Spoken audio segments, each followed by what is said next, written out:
get started whenever. Would we like to start off with introductions? Everyone, their name and all that we'd like to go around and do? Yeah, sounds good. Hello, everybody. My name is Dennis Gomez. I'm a business management major at Georgia State University. Hi, I'm Sanaya. I'm also a business management major at Georgia State.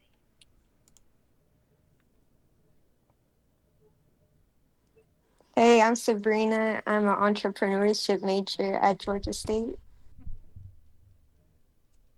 I'm Hannah, and I'm a business economics major.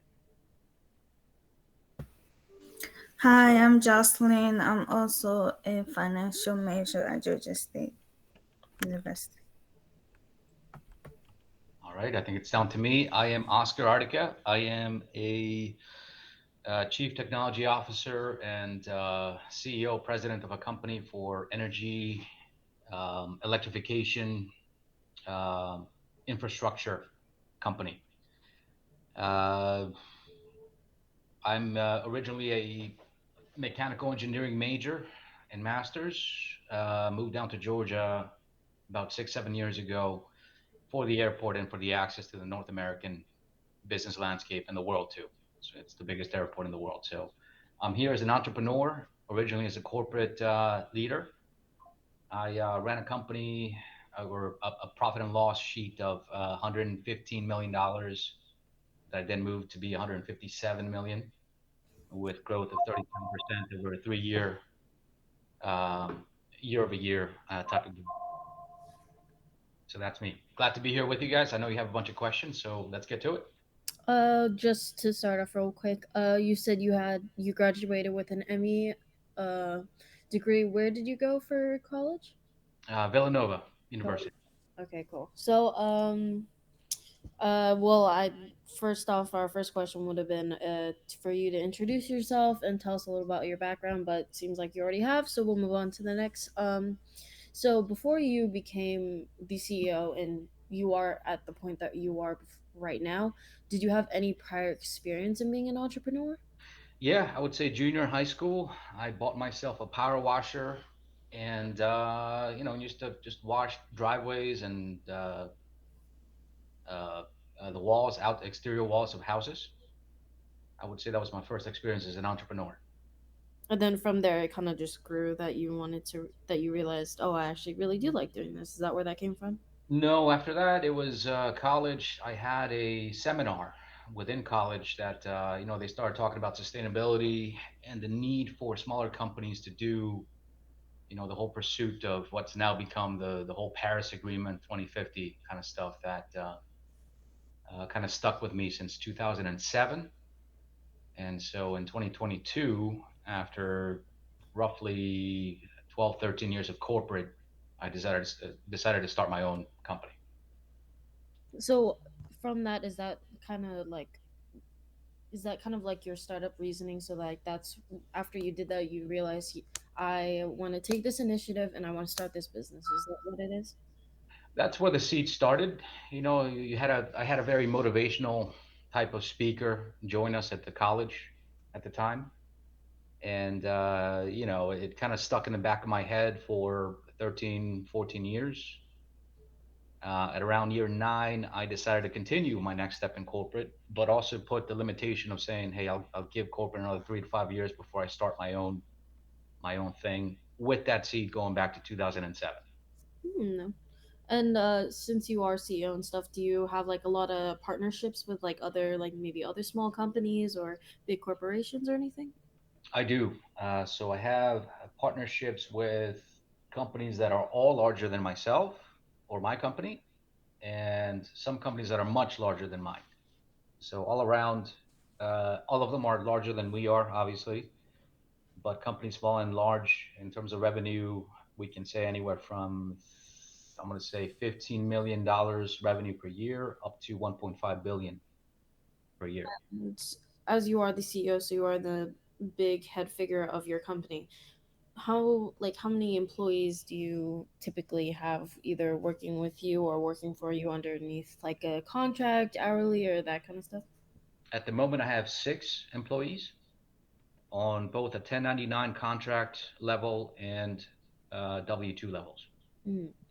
And so for like I guess kind of like basis of what you have for your business, do you have like a set like values or ethical rules that you have like set in place about your company that you know for a fact that you want to keep this there and it is a part of like what your company is? I'll try to answer that one. Yes, absolutely. From an ethical perspective, we have to maintain, obviously all the basic guidelines and requirements by the U.S. government when it comes to ethics. Also, the ethics provided by the American Society of Mechanical Engineers. Doctors have their what do they call it? I can't remember.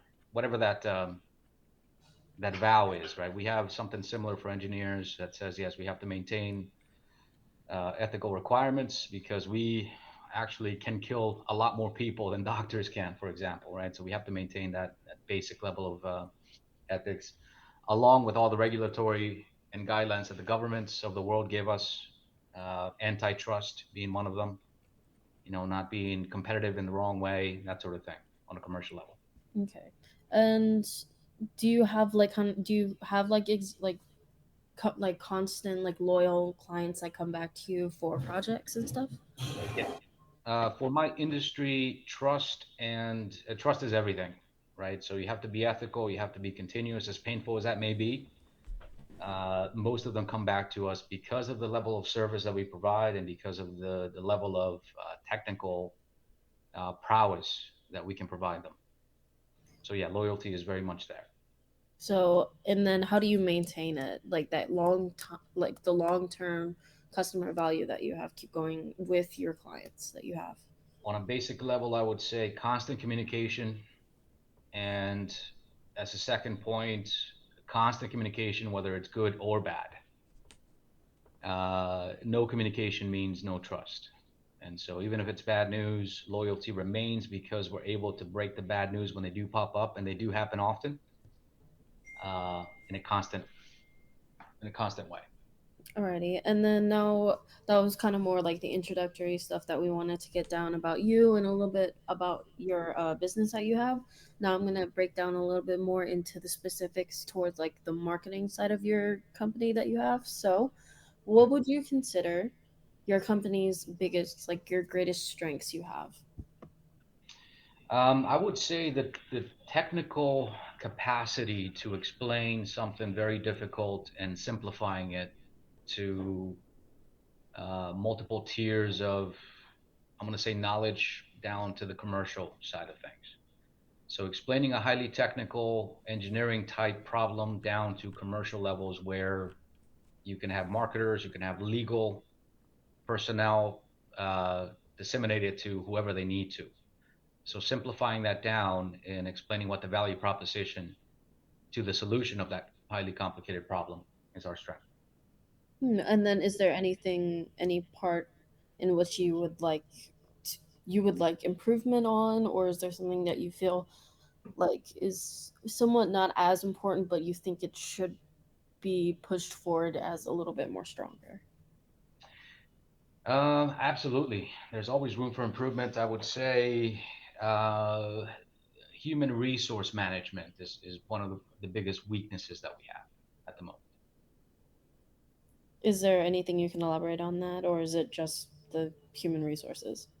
Yeah, so we have a changing landscape and and generational shifts, I think. Uh, I'm going to be bold as saying that there's a 20-year gap in technical abilities of younger generations. And Mm. so dealing with them is probably going to be the biggest issue for companies my size and companies up to Series D type companies, in the 30 to $50 million a year revenue type, where a big they have a large issue in communicating with people like yourselves in college at the moment. Hmm. And then also, is there like is there a lot of opportunities that you are given or you give to your clients that you have? And if so, what are some of those opportunities that you do take advantage of? Hmm, that's a loaded question. There's a lot of opportunity. There is a lot of filtering on our end. Wherever we don't have the strengths, we simply don't proceed with those. Wherever we do have the strengths, uh, we do. Uh, and maybe I'm not answering that question. Can you rephrase it for me? So, like, what opportunities do you present to your clients, and like, what kind of opportunities are like given to you that you can also take advantage of? Hmm. Yeah, it's a tough one. So we deal in what we call multiple verticals of industry. And so opportunities vary from industry to industry. So I don't have a boilerplate type answer for that one, but they present themselves, I'm going to say, on a individual product basis in our case, Hmm. where if it's a product that fits multiple industries, we'll go after those. If we are not familiar with a product or a service that they require, we turn them down, obviously. We are careful not to disappoint and only select the opportunities that make sense to us, that come to us. In terms of offering opportunities to customers, we do the same. We reciprocate in saying these are the products that we are strong in. These are the services that we can fulfill in a timely and cost-effective manner. And it really varies from industry to industry. So it'd be hard to pinpoint any one of them, but we are focused on the power generation industry more than anything.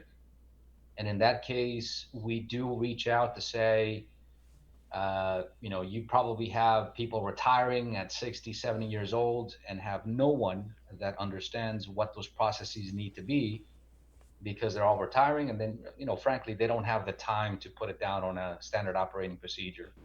So those are the opportunities that we seek out where we can provide a value add to our end users to say, we do have that knowledge.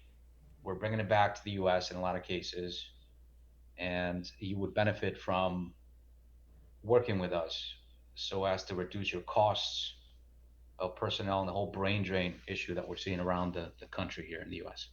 Mm. And then, do you have like any like sort of, I remember that you mentioned before there's no bad competition necessarily, say, but is there any sort of like, how would I explain, but is there like some sort of competition, if that makes sense, like other industries or other companies that do similar work to you, but you find that would have y'all are like kind of like fighting for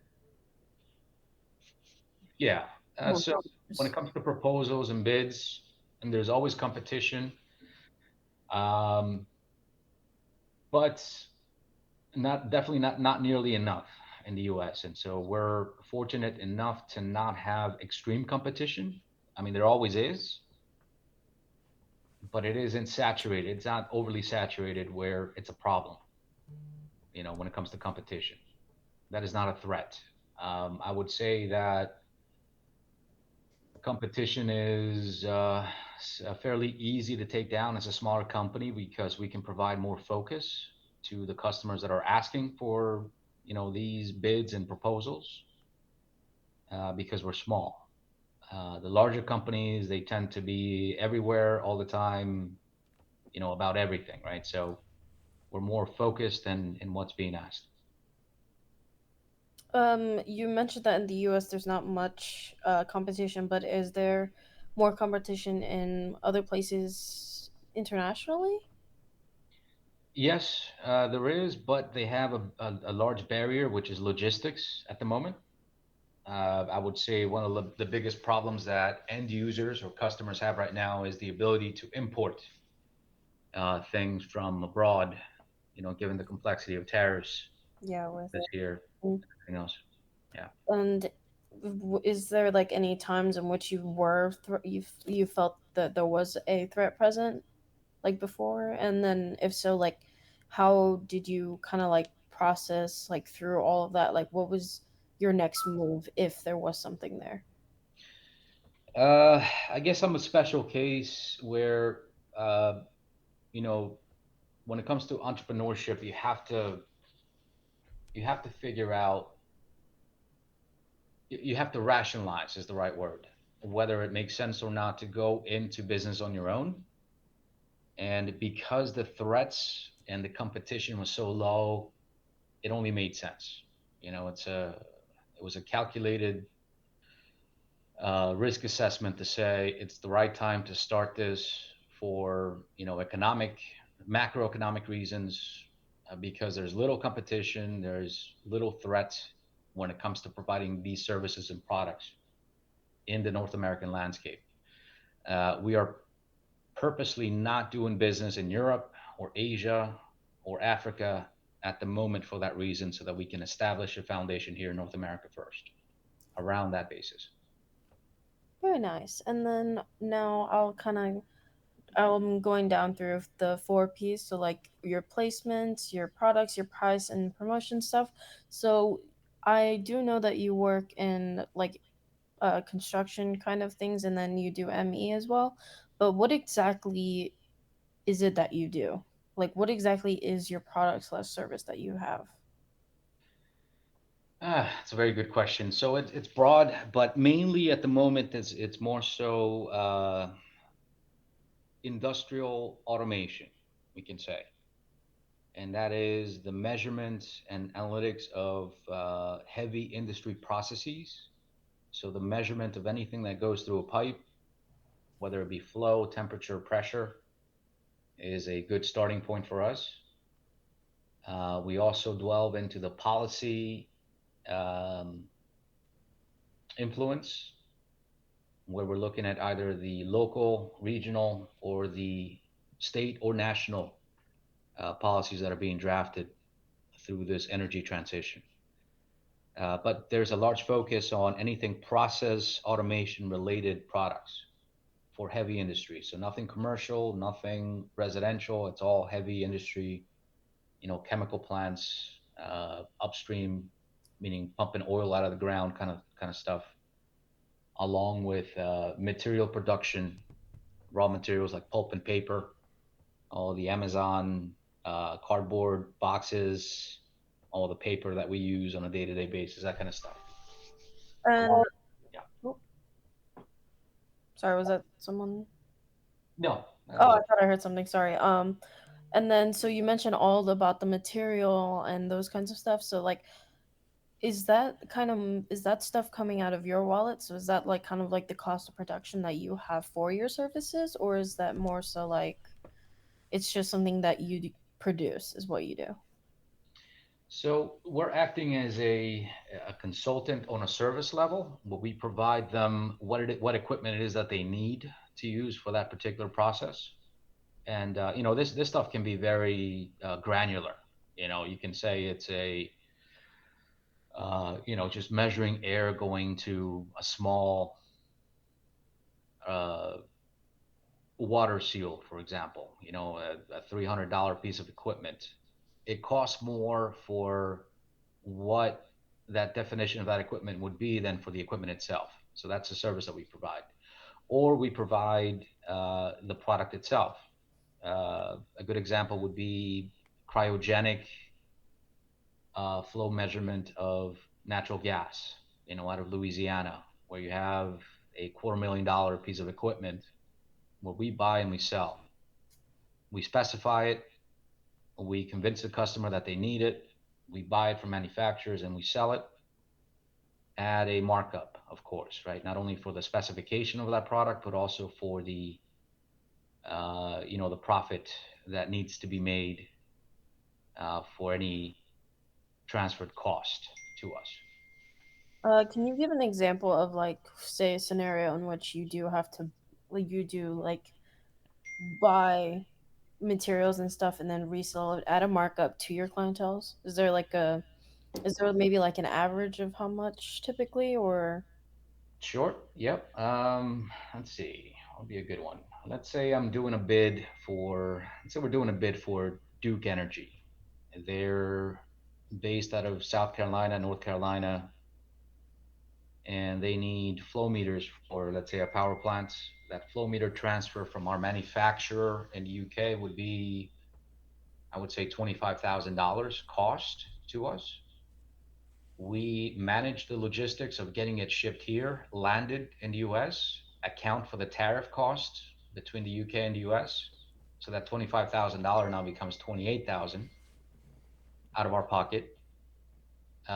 We decide to mark it up to something that is something that we would recognize to be the market price or the bearable market price of that.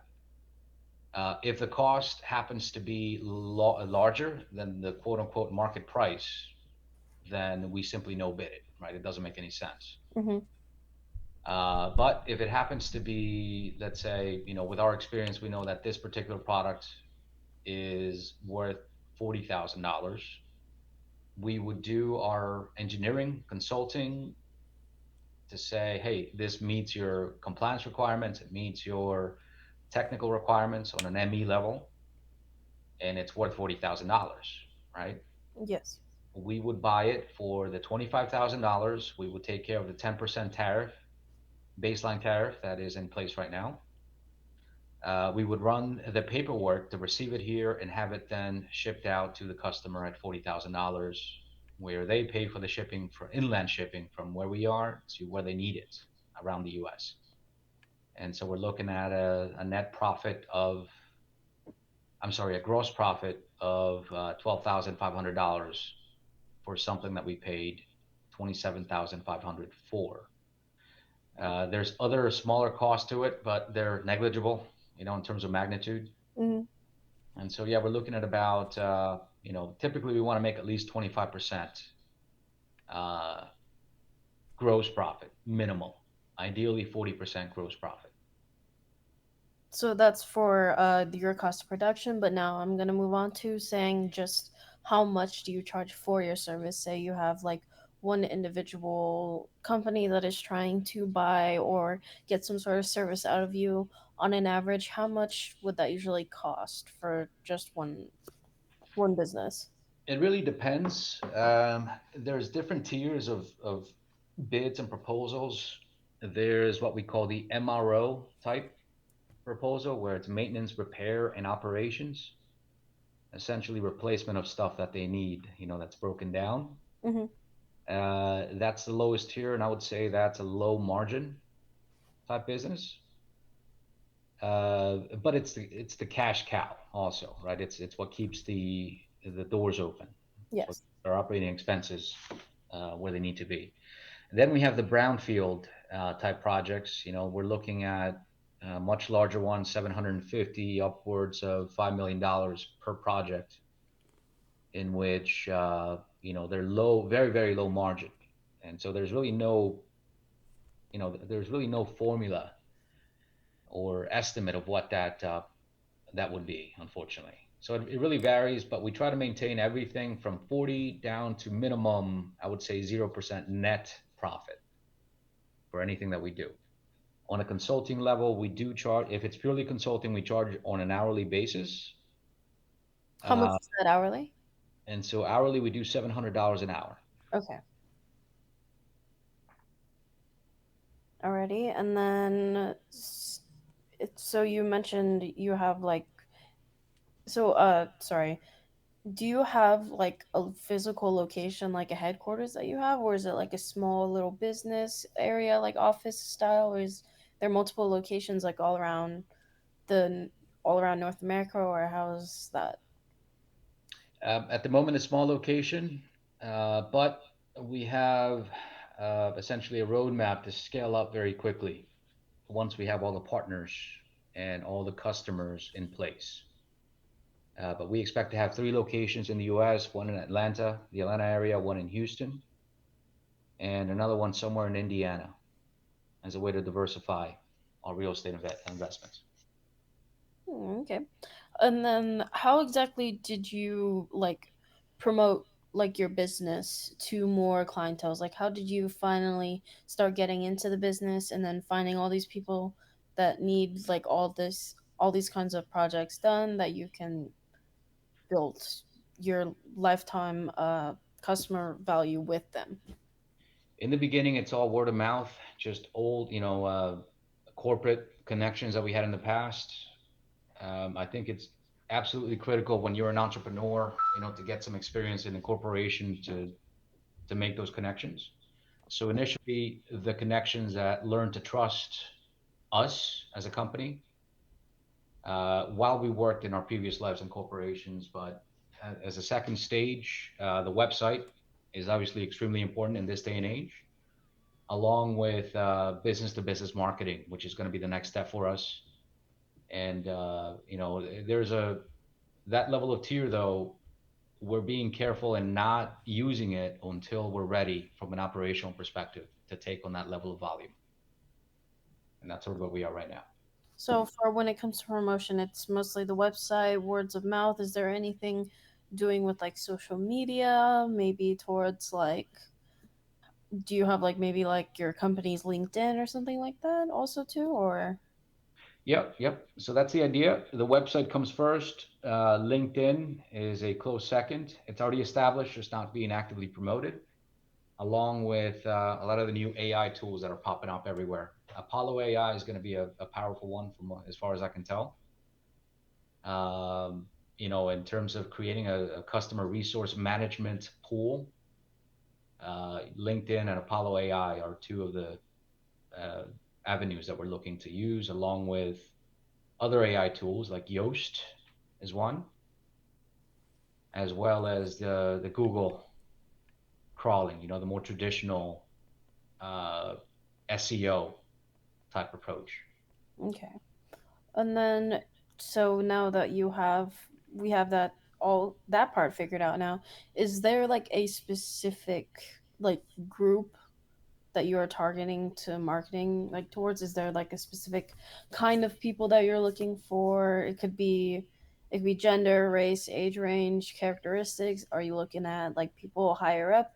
Are you looking at just people who need like renovations, like small things, or like what? Like what group are you really trying to market yourselves and your services to?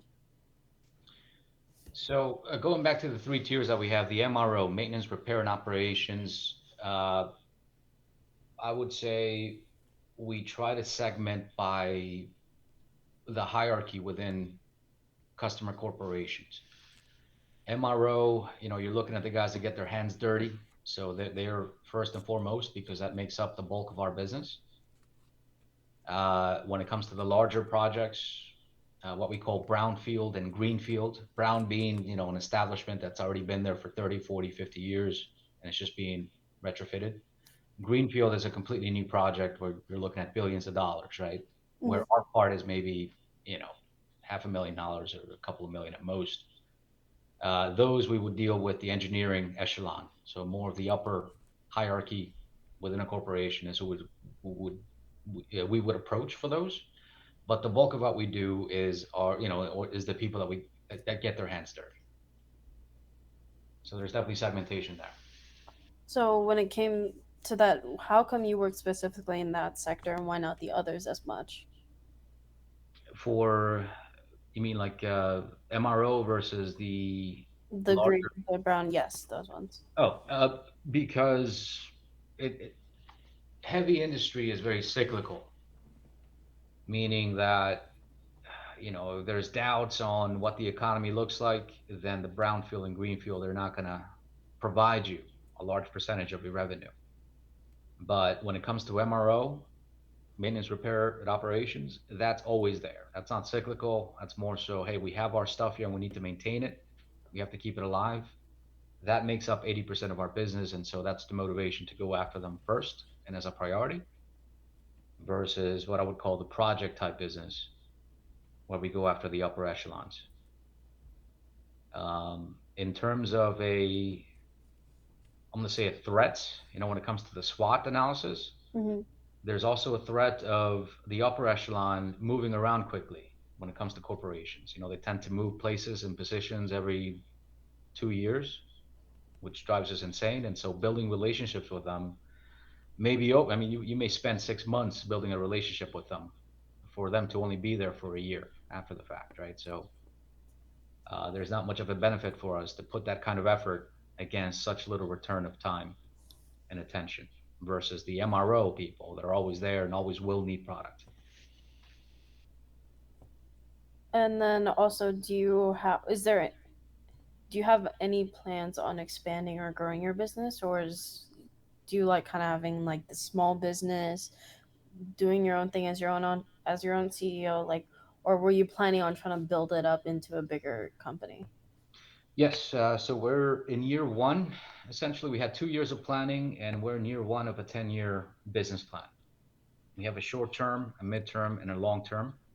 Long term being 10 years.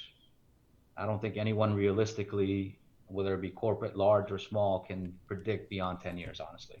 If they say that they can, they're completely bullshitting you. Pardon my French. Yeah, so scaling up, we're looking at upwards of $2 million for the first 3 years, upwards of 10 million in five, and 50 to $100 million by the end of year 10. And then also, just to go back with the whole segmentation, like when it comes to, like, I guess more towards targeting who you are trying to go after, is there like kind of like a trend of like what kind of people typically are looking for the work that you can provide? Yeah, it's fairly incestuous in my case when it comes to heavy industry. Um, when it comes to providing the product, the physical product itself. When it comes to consulting, we're looking at a very broad industry and cohort of people that unfortunately don't know what they're doing, but that's an opportunity for us. They don't know what they're doing. We can provide that insight. And unfortunately, though, a threat here is that the span of time that it will need to educate them over the next, I want to say, 25 years. So it's a double answer, unfortunately. Quite interesting. Well, that's, I didn't think about it like that before. But anyways, so besides that, you can be a lot more focused and more engaged with your audience. Is there any other kinds of appeals or tactics you use to stand out to your, like, to other clientels that other businesses don't really do? I would say length of time in business is extremely important to them. Assurance that services and products will get to them on time is probably the key driver behind the trust that we need to build or that we're building. Very Uh, nice. Oh, you sorry. know, if you don't get something in time, that can mean $100,000 in cost per day for you. For a piece of equipment that may cost $5,000 to $10,000. For a single process. They are more interested in the trust that they can put behind someone, and so the length of time in business seems to be the most important characteristic for us at the moment. For the length and time of your like working and doing all that, is that like contract based, or is that also hourly? Same with consulting. It's everything is contract based. Okay. Everything is painfully red taped in this. Okay. Yeah, I wanted to also make sure because you did mention the hourly thing about with consulting, so I wasn't sure if there was like you had distinct different ways you do each of your services. But now that we got that cleared, now we're heading towards the conclusion area. So the interview's almost over, and so you've already mentioned that you already had your plan, your 10-year long plan, but from within that time span, like what do you see, like what is the dream? What is the goal that you're trying to be at that point? I think I may be able to show you a presentation, and I'll be happy to pass it on to you guys to see that plan. Can you give me about 1 or 2 minutes? I'm gonna Yes, look. of course. Yeah, no problem. All right, I'll be right back.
All right, here we go. Let's see.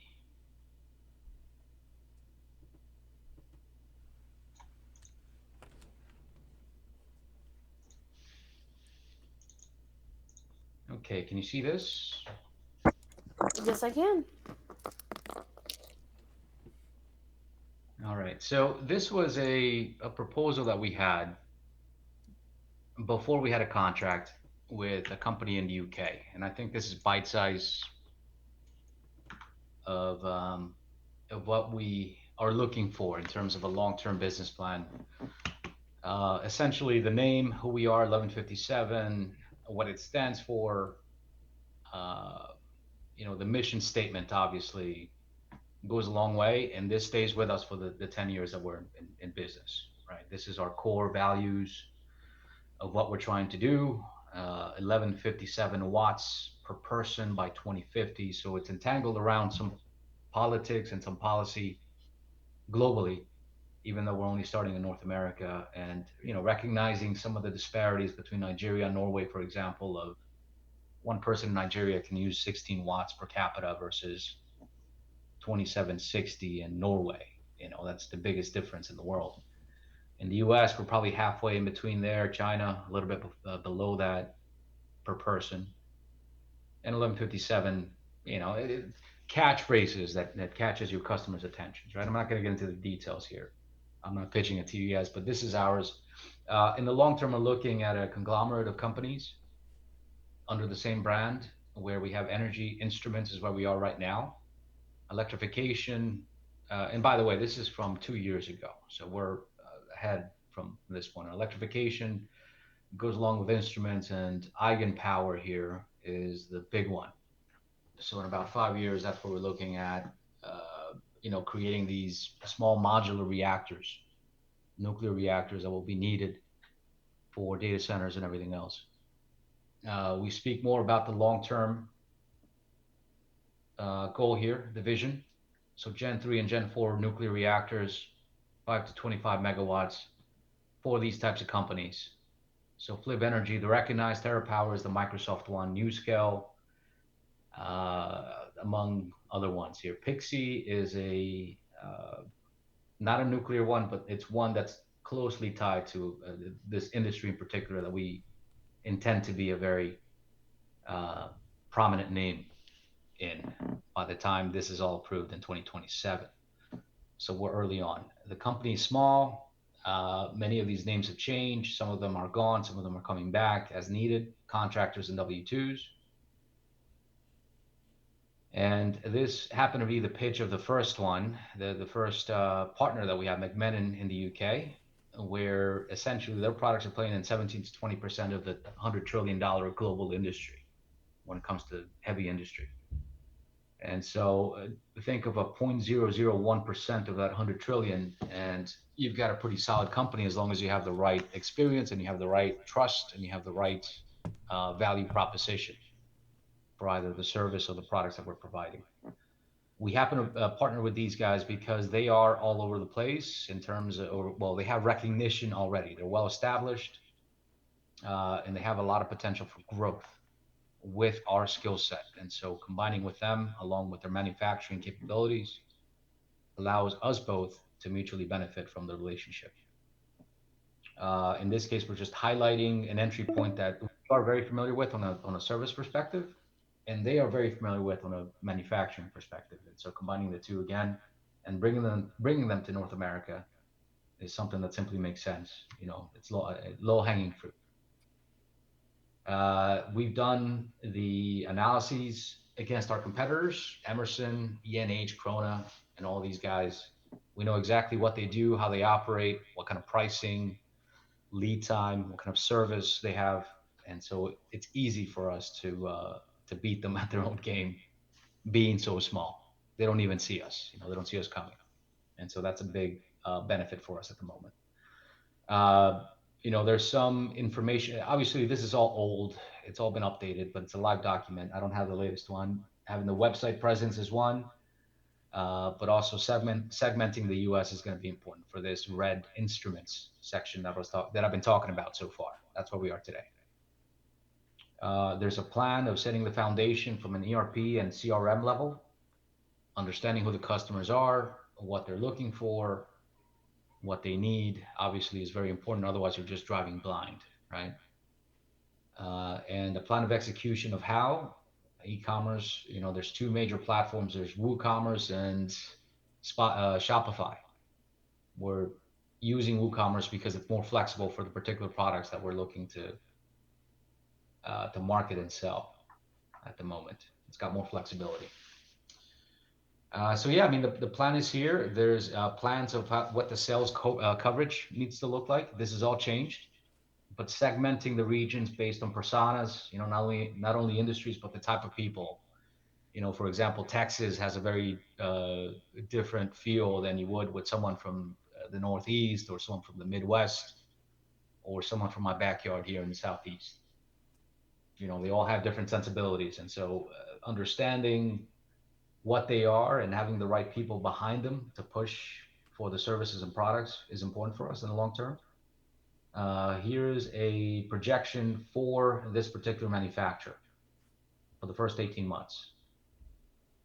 And so this is a company that we expect to grow up to $10 million a year in annuities. So we start at 1 million very realistically here. I'm sorry, 1.4 million, and hope to grow it up to $10 million within a 5-year span. But yeah, so that's basically it. In the long term, we want to use their services as well, not only what they currently do, but have them grow alongside us to provide some of their services and manufacturing to shift over to not only producing the instruments, but also producing a lot of the equipment that will be needed for these small modular reactions in 5 to 10 years.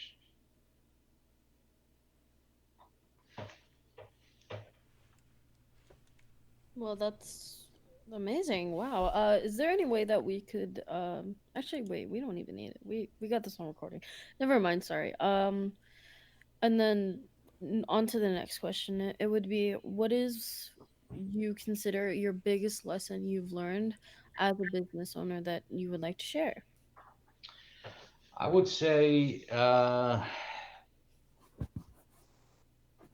delay has never been associated with cleverness in my industry. So overly pedantic, overly analyzing things has been a problem for us. Things are moving so quickly that there's little time to analyze these things above what constitutes a safe approach, where no one's getting hurt, Mm-hmm. ethical requirements are being broken. Yeah, we tend to overdo things. That's the biggest lesson so far. Okay, and then is there any advice you would like to give to anyone who would like to start their own business? I would say try to maintain ownership of your company in full without outside influence from a monetary perspective. Having partners is more than likely. Having financial partners, owners is what I mean of the company, not external partners like the one that I showed you.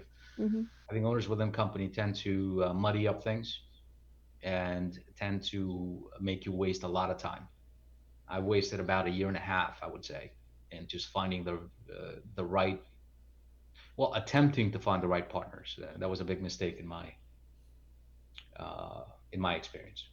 Okay, and is that all the advice you would like to give young entrepreneurs? I would also say be careful with what you choose to use as funding in the beginning, and make sure that you have at least 6 months worth of salary for yourself to stay afloat, and make sure that you have the right execution plan before you decide to pull that trigger. Alrighty, and that would conclude this interview.